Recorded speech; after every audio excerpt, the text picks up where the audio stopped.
typically have two guests, and they will be fighting their corner over a highlighted topic about the show. The guests for our debut episode come in the form of Toon Ganondorf. Hello. And Theo. Hello.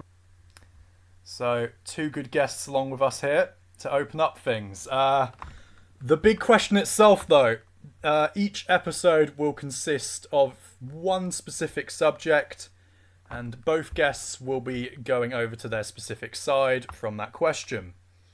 It's as simple as that. It's going to be basically a free-for-all. Anyone can say anything, but we are going to have an agenda to follow. There'll be specific topics which we'll branch off to, and we'll have a little debate for a couple of minutes, up to 5 minutes each time. So, anyway, today we are going to start with something that has been an interesting talking point for a while now, and that is the active weapon rule. So, most people should know about this, but for those who are just tuning in casually, TG, what is the active weapon rule mainly all about?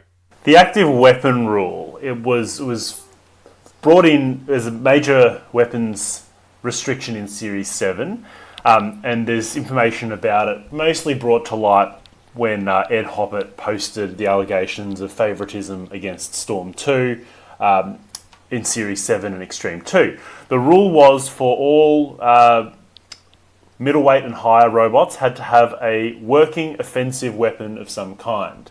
That was intended to exclude robots that had non-moving weapons, so static spikes, scoops, wedges, rambots, even spearbots like Spikosaurus, that kind of thing. Had to be a moving weapon of some kind that moved independently of the robot's, locomotion. It's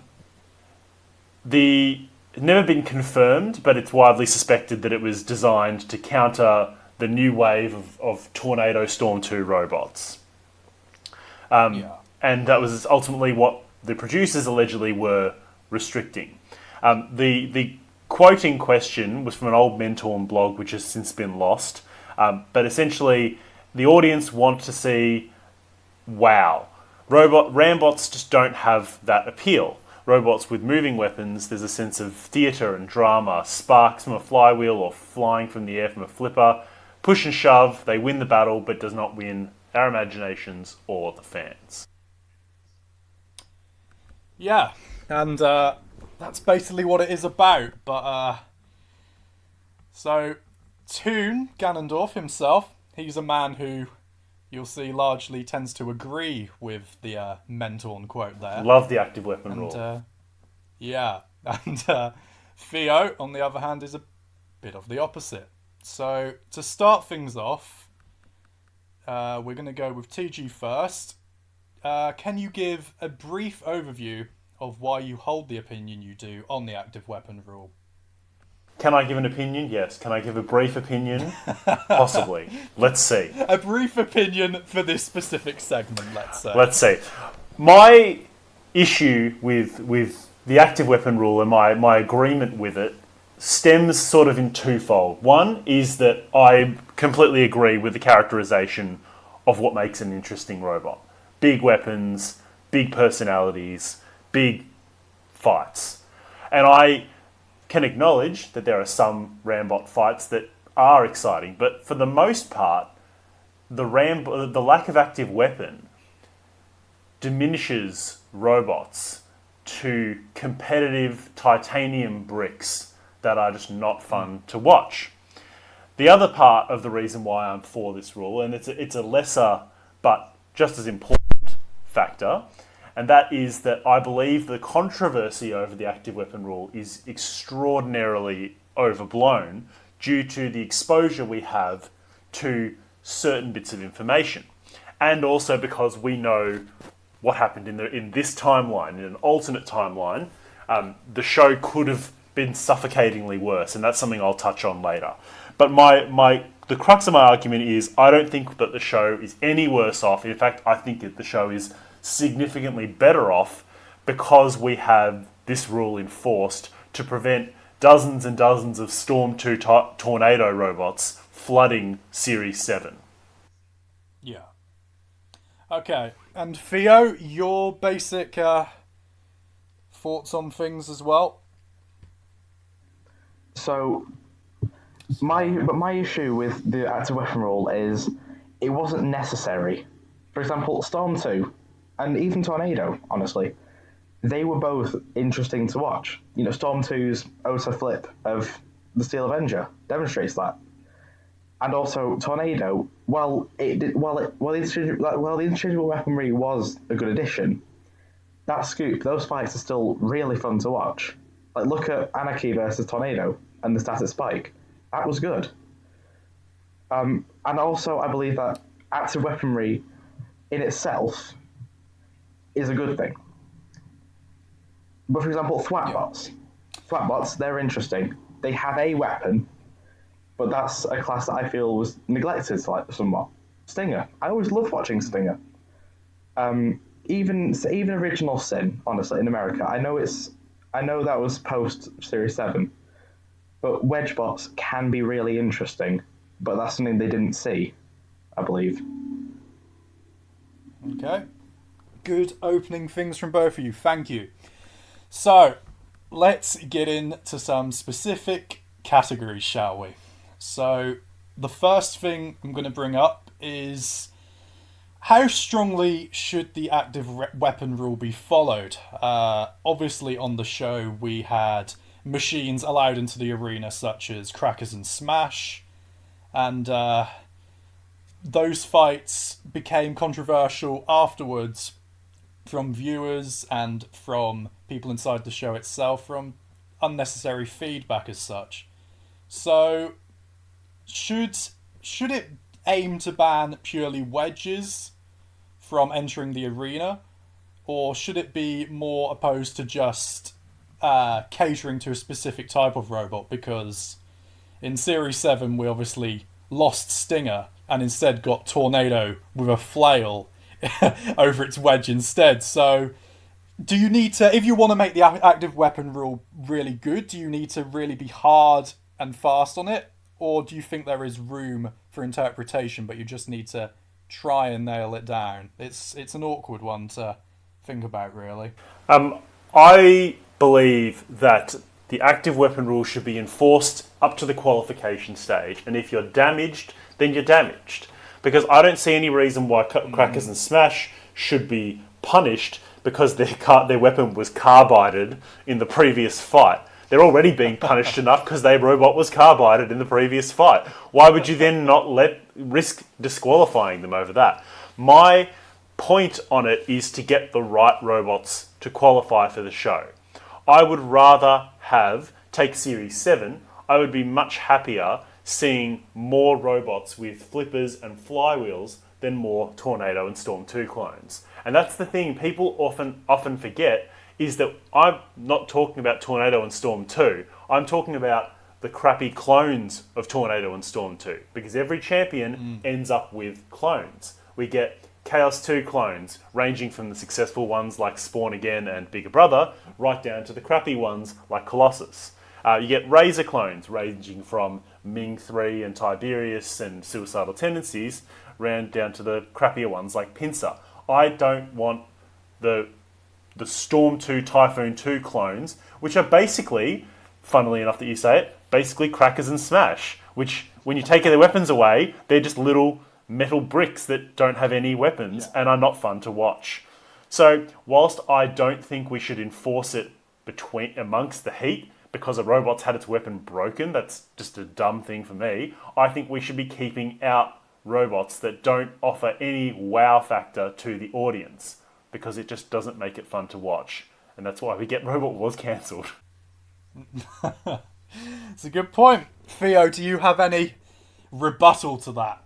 Well, those are some good points. I was a little bit triggered on your comment about Pinsir, but we'll let bygones be bygones. I realised that I couldn't think of any bad crushes, so I was thinking Pinsir will just have to do.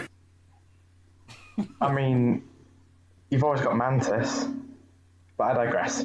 You do digress. Mantis is so much better than Pinsir.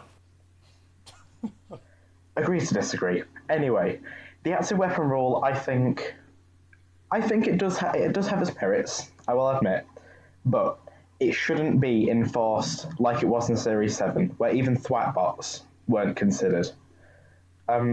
For example, Series 4, the qualification method of Series 4 and I think 5 was good because even, say, pushers like Danton Kia, Mark 1, that won a battle, but that wasn't interesting and they didn't let it in. And I think that was a great system because that way you could add in some robots without active weapons, but they're still interesting, such as Storm 2. Because we can all agree that was good to watch. I don't agree. And, well... Here we go, first can of worms opened. Oh, okay. Finish your thought, then we'll get on to the Storm 2. I think Storm 2 and Stinger are really the two biggest points to raise in this. Exactly, but also... Yes, having robots with no active weapons is a bad idea. I think that's false because in Series 7 you got a lot of flippers, you got a lot of other robots, flywheels, you got bloody Jackson Wallop instead, and they weren't very good. With a Rambot, you can focus all of your attention on that drive system. You can make it good, you can make it reliable, you can make it balanced. That's good. But when you just bodge a weapon on it, that's not good. You're not focusing on it. That's why there were so many crap, especially spinners in Series 7. Yes, you got more robots with active weapons, but they weren't good robots. I think that's one of the key reasons Series 7 it was cancelled at Series 7. You know? Well, it's an interesting point. I think that a series of unreliable Rambots would be just as boring as a series of half-bake in both directions. Like, it's very easy to say, they were so busy building an active weapon they forgot to make it good driving. But I feel like that's a cop-out because we had six series where people had to focus on, were able to focus on both, and they managed it fine. I don't think that's really should come into it. You can't sort of say, oh, my robot would be better if I didn't have to focus on building a weapon. That doesn't follow. A good roboteer should be able to build both, like Ian Lewis and Simon Scott, and like George Francis, and like the Rose brothers. Like, people are able to do both. It shouldn't be making excuses for oneself by saying, oh, I have a good robot, but unfortunately I have to build a weapon, and now, I've ended up with Colossus. You say that, but from experience, there is a balance you've got to throw in there. It's not if you have only the drive to focus on, like my first featherweight, then that's good because you can focus all of your attention on perfecting that. But if you've got to put a weapon in the picture. So you're basically saying that there you get that starting point to build up from then. Yeah, but yeah, I think that's a good point. I think that's a very good point in the modern day. But back in Series 7, a lot of these teams were established teams, and those that weren't, maybe they should have been starting in the lower weight classes where the active weapon rule was not enforced. There was the Series 7 featherweight tournament was there for a reason. If they were uncomfortable building a heavyweight, then they should have done that. But I think Robot Wars for Series 1 to 7, not so much with the reboot, was all about amateurs just building something. And we had glimpses of it in the reboot where people tried to say, oh, we're just here to show that you can do this. But without exception, those robots ended up being very bad anyway. So, but back then, it was possible to scrape together a robot and actually do okay. I don't think that's so much of a problem. People were able to self-teach, and they were able to self-teach fine, focusing on drive and weapon both. I think something I want to sort of touch on, just to follow on from that, and something I flagged earlier, is imagine we get a Series 8 in 2004, where every episode has got one or two Storm 2 clones, which are just really thick titanium bricks with bad reception, and, vulnerable wheels, essentially. Like, imagine a Series 8 in 2004, which is just full of Crackers and Sweeney Todd. Like that's the timeline that I don't want. Is where we end up with just terrible robot fights because Mr. Nasty versus Sweeney Todd, and one of them breaks down. I would much rather someone put effort into a robot like 259, a robot like, Kill a Carrot, build a flipper based around a carrot. Like, that's hilarious. Build a Rambot based around a carrot. It's not that fun. Like, that's where sort of the creativity, by rewarding Rambots who bring things down, it goes against the spirit of the show. And it goes back to that Mentorn quote. It's all about entertainment. I want to be entertained. My favourite robots are like from the reboot, Apollo, big flipper, Aftershock, big flywheel, Concussion, big drum, Behemoth, big scoop. Like, they're big weapons. Whereas Storm 2, to touch on that, is excruciating to watch because it's so dominant. And I find it's exactly the same as Carbide in Series 9. There was no prospect of anyone beating it because it had no weapons weight in Extreme 2 for its weapon. In Series 7, it barely used the weapon, so it didn't have to worry about making its weapon powerful or reliable. It just had 6 wheels, a monster of power, and it just stormed through everything, and there was no fun. There was no threat. It took a controversial grand final for anyone to beat it. So that's why I think it's dull. Yeah, so you're basically saying that with even though it's good to have a base to build up Rambots from, if you make them too good, they can be overly dominant without a foil as such. I think Theo's point about the rule not being necessary and just weeding the crap ones out in the qualifiers is a really good point. And I think it's a very valid one. But for me, I don't think it's a big ask that people just remember the spirit of the show, build the whole robot, and don't reward dragging the sport down to ultimately what the biggest criticism is metal boxes bumping into each other. Like, why risk losing it? It's such a small ask. And the biggest one that everyone mentions is Stinger. Well, how competitive would Stinger have really been in Series 7? Not very, I don't think. I would rather have lost Stinger and the unnamed masses of crappy Rambots that we might have otherwise got. I feel like that's a fair trade. I'm happy to lose Stinger, who would probably have lost in round 1 to something like, Hellbent or Mean Streak, heaven forbid. Like some Series 7 spinners were just capable of beating Stinger at that point in time, and I just don't see it being there. And I would be happy to swap out that one Stinger fight to enforce the rule. It's fair enough.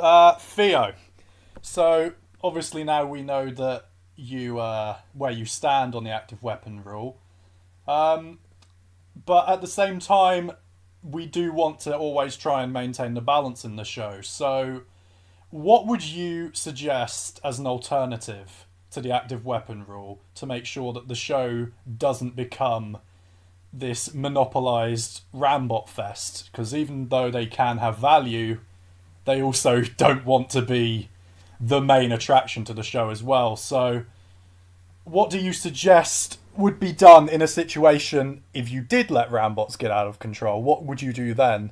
When, say, 60% of the field could then turn into Rambots? Is the active weapon rule something that came in at the right time before things got out of control? Or do you think that there could have been a different way to go about it? I'd say, as I was saying before, the Series 5 and 4 qualification method was really good, in my opinion, because you could get good Rambots that were boring, such as Danton Kia, and you could leave them out. Yeah, but at the same time, if the viewing audience, who are also going to be Roboteers at the time, if they are influenced by the most dominant type of robot on the show at the time, are you going to get to the stage where, say, 70% of the robots trying to qualify are Rambots, so you can only turn down a certain amount? What would you do at that stage? Well, Storm 2 didn't have to qualify. It was already in, and What do you do for seeds who, what happens if the Scutterbots boys want to turn into respawn again and it's just a big black box? Like, you can't kick them out because they're seeds. In all fairness, though, Storm 2 did have quite a big build-up in the New Blood competition, so I wouldn't say that's probably a fair example. But I suppose when you're building a robot, it's what I learned. There's such a big community, and if everyone's saying that if you build a Rambot you won't qualify, for example, like the featherweight championships this year and last year, you could enter a Rambot, but it just wouldn't get in, and you were told, don't bother. You're arguing that there's always going to be variety just because that's the nature of the Roboteers' minds as such. Exactly. So but even back then, they did have forums. And ways to talk. So although if 60% of the field would be Rambots qualifying, and maybe the production crew would only pick a few of those, and then people could go home and say, look, don't build Rambots, you won't get in. Yeah, it's not worth the risk as such. And as we've seen that's happened before with different weight classes.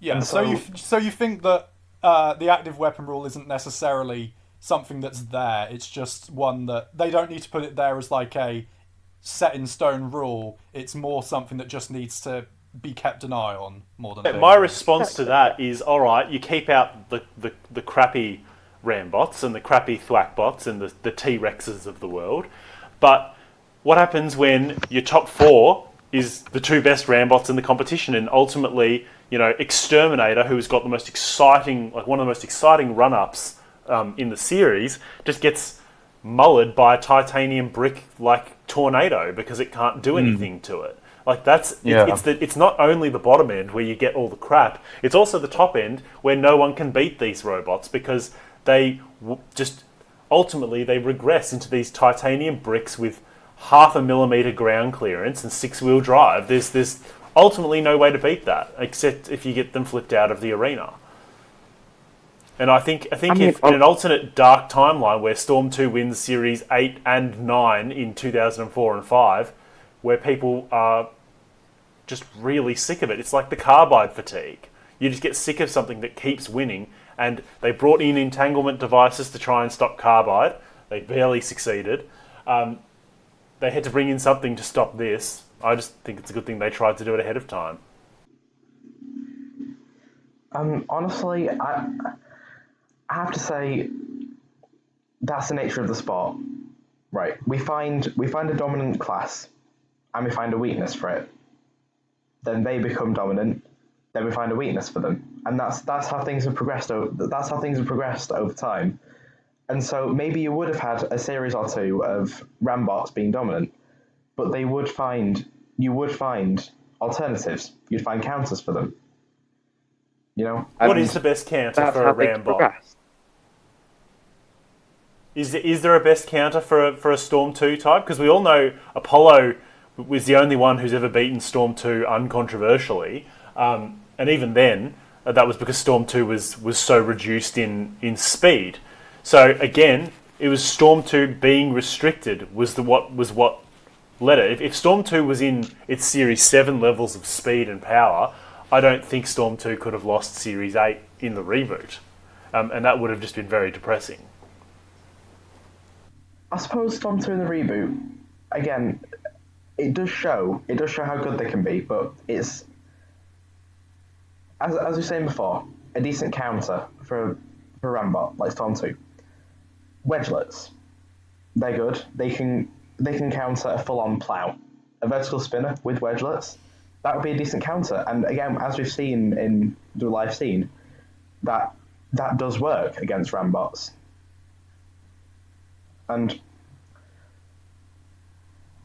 I think again that's how robots progress. That's how things become the new meta, and that's how other classes then become the new meta, and it goes on and on. I suppose. And so, but something else I'd like to just bring up would be Thwackbots, because they have a weapon. They have the axe. You've seen Gabriel.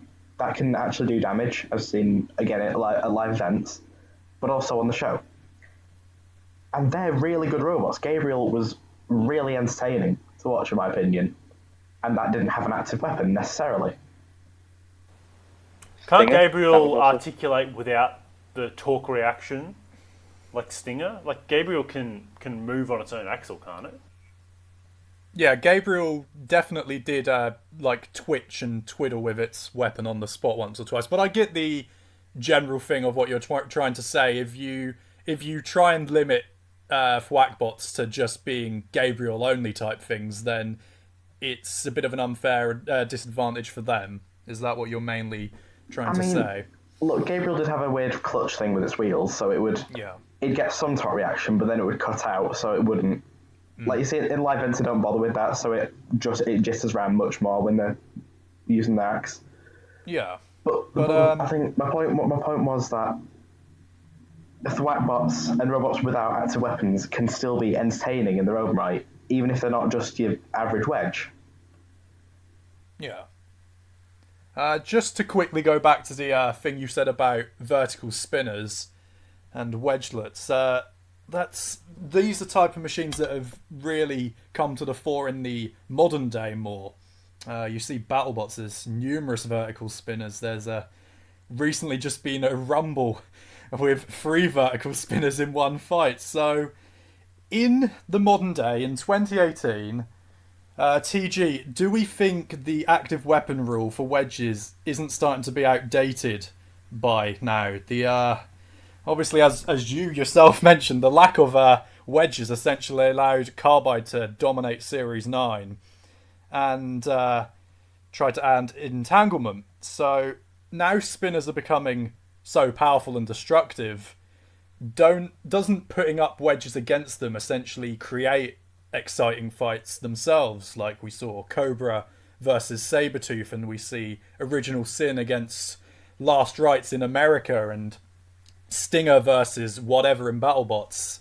Is there not a place now in the modern day for these type of machines, or do you think this is something that still needs to be kept on top of even in 2018? Yes and no. I think that my agenda has always been that Series 7 was better because of the active weapon rule. Because I couldn't fathom the thought of Tornado versus Storm 2 both being weaponless boxes. Just the thought of that was excruciating. And I don't think that back then the vertical spinners were enough. Like you saw Hypnodisc versus Tornado, and Exterminator versus Tornado, and all those sorts of spinners failed to do anything. Now, something like Aftershock, or something of similar design and power, and Carbide certainly, would definitely be able to contend. So Storm 2 versus Carbide would definitely be an interesting fight. So it's not so important in these days as it was back then. Back then it was all about, this is getting away from us. People have realised that this is what they can do if they want to win. Yeah. And that's what I was more about. Today, I would be okay backing off on it, but I still think that the spirit of Robot Wars is creating something that's big and entertaining, and get yourself an Apollo-style flipper or an Aftershock-style flywheel. Be creative, make your flipper your iconic bit. Don't make your iconic nature just your flat metal side panels or something like that. Don't rely on the other robot to make the fight interesting, essentially. I ask you and I ask the listeners, name one iconic robot where it's the first thing you think of isn't its weapon. And obviously Storm 2 and Tornado, take those sort of with a grain of salt. But aside from those, if you think of any robot, one of the first 2 things you're going to think of is going to be, what was its weapon? And that's the spirit of the show. So I don't think that we should embrace a culture where wedges are great. Let's stick on 3 solid inches of hard ox and just build a 6-wheel brick that rams into everything. But yeah, don't embrace that culture, but we don't have to enforce it like we used to. Yeah, that's fair enough. So, Theo, as TG has hinted on a couple of times now, robot combat on TV is and always will be primarily for entertainment and to continue to draw in the viewers. So, as you've said yourself, you always want the best to come to the top.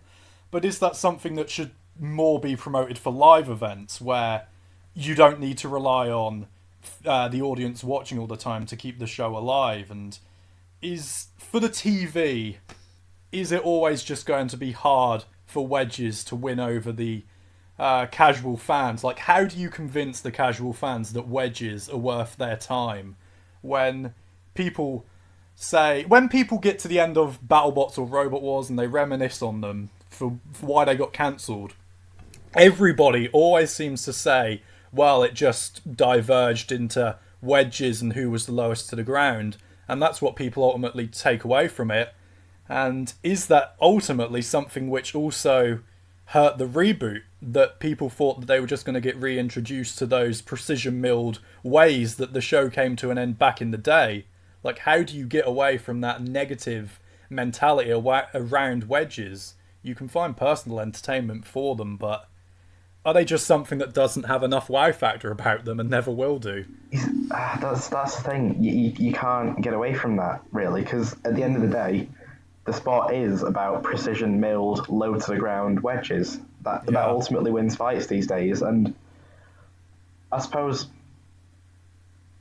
the thing is, drawing in an audience is crucial to the sport, because if we have less audience members, we have less live events, less events to go to, and then things wind down. So it is important to have wedges. I think, to a casual viewer on TV, they might not be very important. But that goes back to my point on, you can let the interesting ones in, maybe hold off on the less so. But yeah, even then, wedges themselves, do they then breed into other weapon types? Like, people's complaints weren't necessarily always just about wedges. It was even towards flippers themselves being influenced by wedges, because to breach wedges, do flippers then get made into this kind of more boring, methodical way of you are lower to the ground, instead of back in the day when you could have had interesting things like Cassius just charging around the arena? Do wedges negatively then influence other weapon types as well and make them just as streamlined? Oh god, no! Wedges are crucial to the sport. I'll say it, because you're saying that they have their place in live events, and they do. But one thing I would say is, and it's my complaint with the reboot, is they showed too many amazing bots. I suppose if you had a robot with a wedge that was built on a low budget, it would inspire viewers to think, I'll have a go at this robot crap. That's true. That's true in a way. But if you look at all the famous builders, you've got Dave Mould. You look at all of them. Their first robot, even Team Invade Eruption, their first robot was a Rambot. And so wedges and Rambots, when robots without an active weapon, they're good because they're the starting ground for the sport. And through that, you can then put a weapon on. You can then think further, and you've got a grasp of things, and then you get Eruption from all of that eventually. So that's true. I'd say wedges on TV are really good, and I think because we didn't have many of them in the reboot, or any, that's put off viewers. That's put off people from entering the sport, which will actually have negative effects in the long run. Yeah, so I can see why. And so I suppose we needed representation in the new series. They didn't even necessarily need to be good wedges. We just needed some more variation to show viewers you can do this too. More spotlight for things like Cobra, are you saying? Less for spinners. Exactly. Want to send a message? Yeah. Want to send a message that, like the original series did, that you can do it. Anyone can do this. Yeah. Rather than you need to be minted engineers. Yeah, I suppose, like TG has hinted on, you always want to encourage people to be at the root of the show with the identity of it. But also, do you always want that new blood eager to join in by promoting wedges at the same time. I do see what you're saying. Yeah, Yeah, it's a hard balance. It We always need new is. blood, and wedges are the new blood. Yeah, But then that develops. that's a good point. And as I think when you were saying before that, you see a viewer thinking, I want to build this brilliant flipper. They don't do that. As someone who watched a reboot, They don't see it as viable because it's exactly as yeah. someone who watched a reboot and then decided to get into robots. My first thought wasn't I'm going to build this great spinner. It was I'm going to build a robot. Yeah, if And you then we'll I see where it suppose if comes you from have a there. whole competition of Apollos looking amazing, you just feel like you're never going to get the chance to ever try and That's exactly emulate that. Yeah, definitely. But through that, we've intimidated lots of viewers from actually building robots. They think, oh, it's too hard. I'm not good enough. It's too expensive.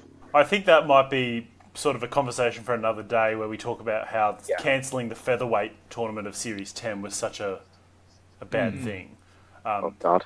Yeah, because back in the classic series, when everyone was building pieces of shit, and everyone was on the same wavelength. Like I was about to say before, I'm like, well, that's all very well and good, but to keep using the same examples again, Hypnodisc started with Hypnodisc, and they were one of the most famous robots of all time. Like, Yeah. there were lots of people whose first robot was the one that we all know.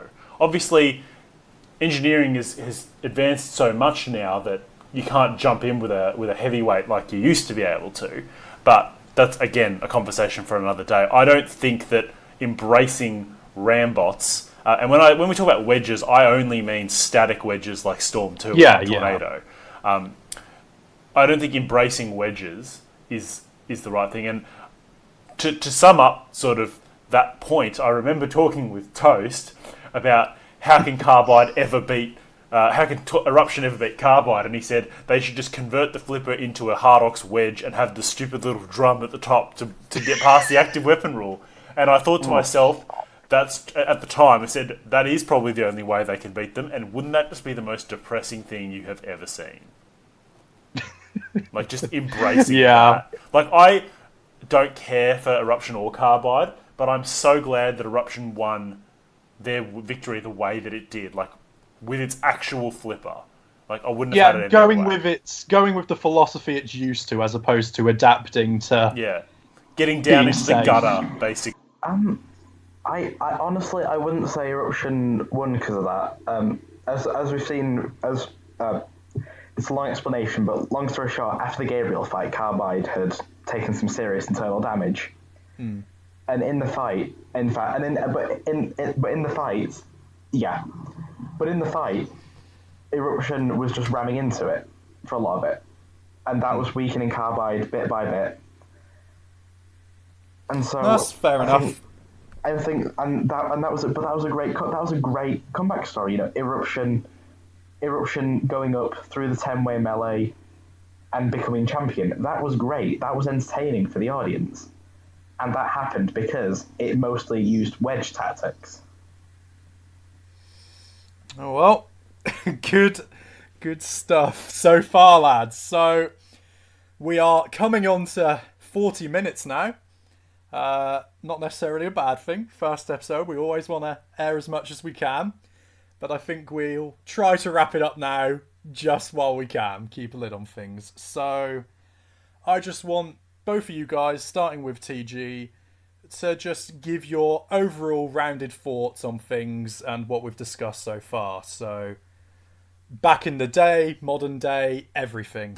Go for it. I think that the active weapon rule was blown so much into prominence by, and some fault lies obviously with me and my fellow editors, the wiki.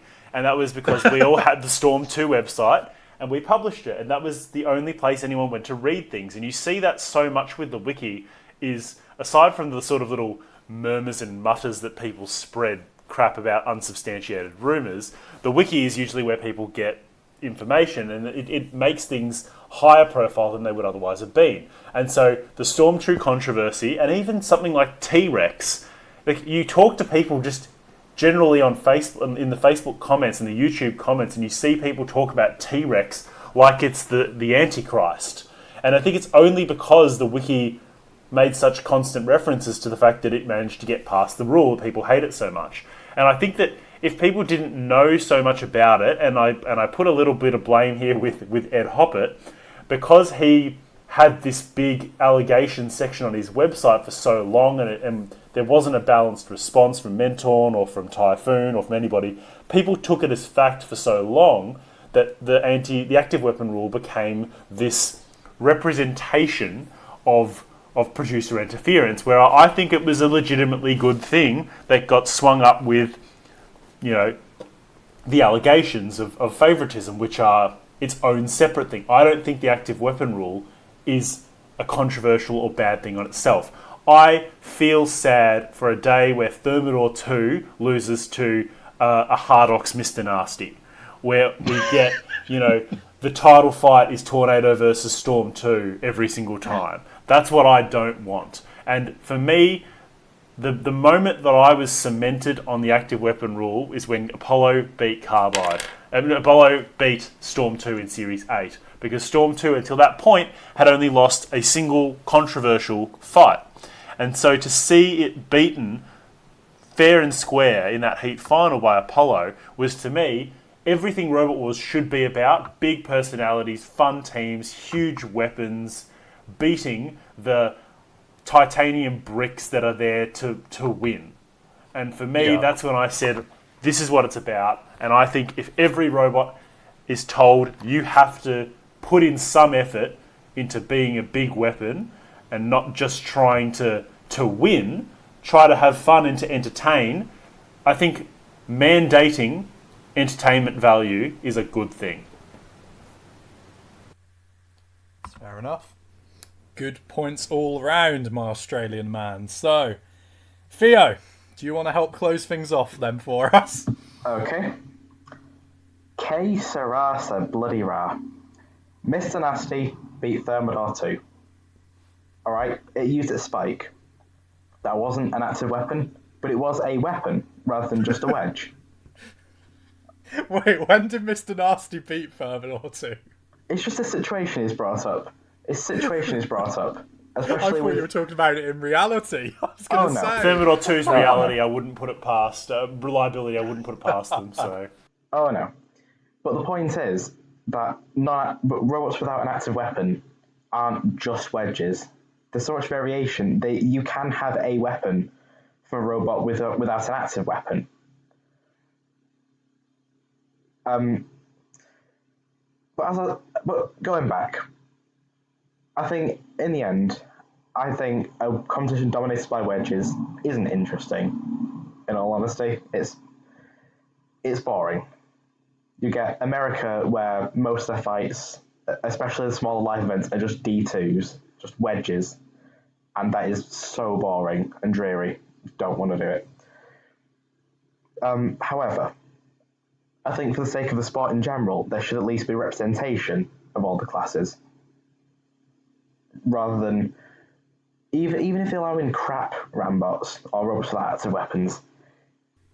You always want that base there, you're saying. Exactly. You want representation, mainly for the sake of the sport, but also they're entertaining to watch. And hey, they're in the Overdoser.